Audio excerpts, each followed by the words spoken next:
This recipe will look very similar to one I shared years ago, but instead of using the Bodi or Bora or yard bean or snake bean that's already prepared over here, I use string beans. So if you want the string bean version, head over to CaribbeanPot.com, search string beans, and you will see that recipe there. Essentially what we're doing is Bodi with curry shrimp. Well, everything's going to be curry Bodi with shrimp, and I'm putting some potato in it as well.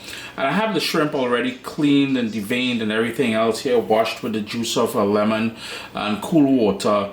It's about a pound, and it's the 4150, which means 41 to 50 of them will make up a pound. That's the sort of size that I have here, already clean and everything else. What we want to do is give that 1 tablespoon of olive oil. I'm gonna salt, black pepper, and we will need more salt and everything later on, so don't worry too much if you find that I'm not using enough salt. What I want in there is about half a teaspoon, well, 1 teaspoon of curry powder. We'll need quite a bit more later on. And I want about a tablespoon or so of Caribbean green seasoning. What we're doing here, we're going to season that shrimp up. You don't need to allow it to marinate or anything else, but we will season it. We will sort of quickly cook it, maybe about a minute or two in a hot pan. We're going to remove it and then we'll continue. Now, as far as the Bodi is concerned, they've been trimmed about 1-inch pieces, about 2 centimeters or so. It's, you know, the ones we get in the Caribbean can be a bit thicker, a bit fatter than that. Really skinny. It's what I can get here. A couple pounds of that, all clean, trimmed, washed, and everything else, just waiting to be used. And I have 2 medium-sized potato that I just sliced up thinly, and I have it washed and rinsed and everything else. Tomato, curry powder, some anchar masala. If you don't have anchar masala, you can use ground roasted jeera. Of course, we'll need a bit more of the Caribbean green seasoning. Onion. I have a Scotch bonnet pepper that I cut in half. I'll only be using half. Quite a bit of garlic. We'll need a bit of water, maybe about half a cup, maybe about 3/4 cups of water, and a tomato. Tomato is optional. Salt, pepper, oil. What we'll do is toss everything together nicely in here. Now, I am using Scotch bonnet pepper because that is what I have available, and quite honestly, I much prefer using Scotch bonnet. But habanero, any sort of pepper you have available, and you know, I must also mention, it is providing you like your curry spicy. I like it spicy, so of course, I'm gonna make it spicy. So you see, all dressed up, ready to go. Dry pot, medium flame, and we're gonna go in with the shrimp. What you're gonna do, the water that we'll need later, add it to here. So the half cup of water, add it to here, move it around, and save that, yeah? And all we want to do, and this is why I added the oil to the shrimp when we seasoned it there, is to sort of quickly cook this, and we'll reintroduce it later on, so we're not risking having overcooked shrimp. Nobody ain't trying to chew and hurt the gums and stuff like that, you know what I mean? So a minute, bam bam, flip it over, take it out. I don't know if you all can tell the difference, but notice how it's starting to curl up. That is what, just under 3 minutes. I flipped it over a couple times. I'm just taking it out, and I'm gonna set them aside. And don't do anything to the pot. Don't wash it, don't clean it, don't change it, don't do anything. We're continuing right here because what we did here is added that shrimp flavor to the pot, so we get the shrimp flavor throughout the dish without overcooking the shrimp. And I'm risking overcooking the shrimp because I yapped him. But anyhow, I'll understand what happened there, right?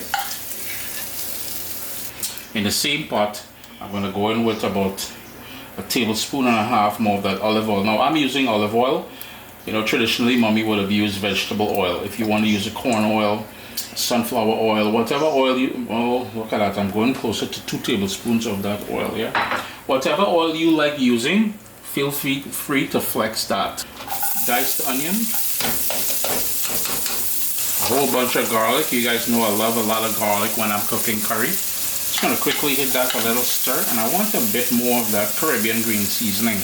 Another tablespoon of that Caribbean green seasoning. I'm just going to move that around. I'm going to turn my heat down medium low and let that cook for a couple minutes. At this point, I also want to add, by the way, Caribbean green seasoning, if you're new to Caribbean cooking, black pepper by the way, it's just a blend or a puree of all the herbs along with garlic and seasoning peppers that we keep on hand, and we puree it and we keep it on hand in the fridge. Some people put it in the freezer and they freeze it into ice cubes.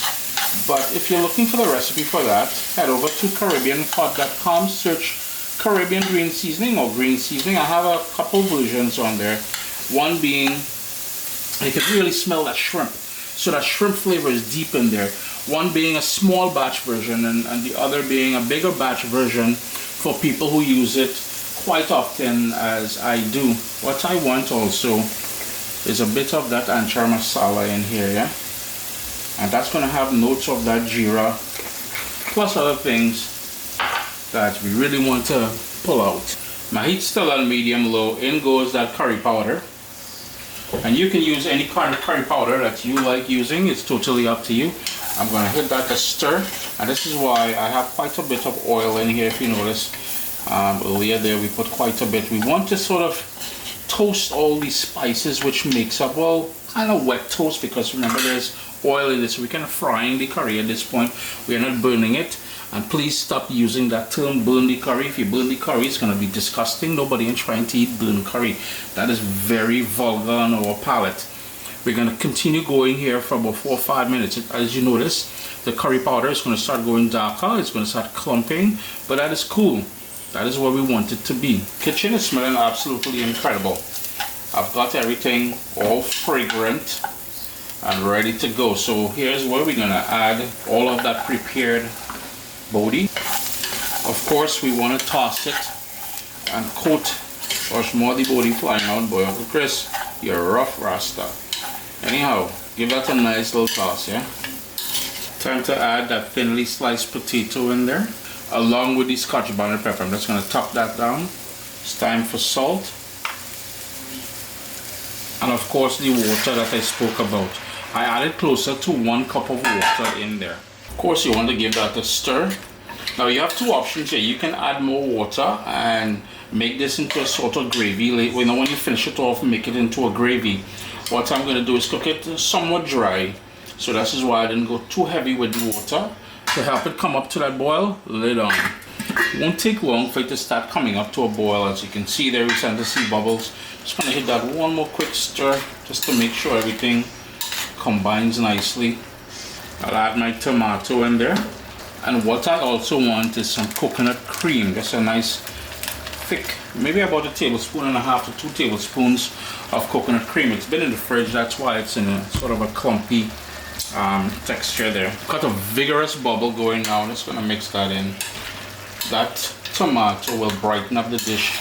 In my humble opinion, it's not something you would see traditionally done in the Caribbean when it comes to curry, especially in Trinidad and Tobago.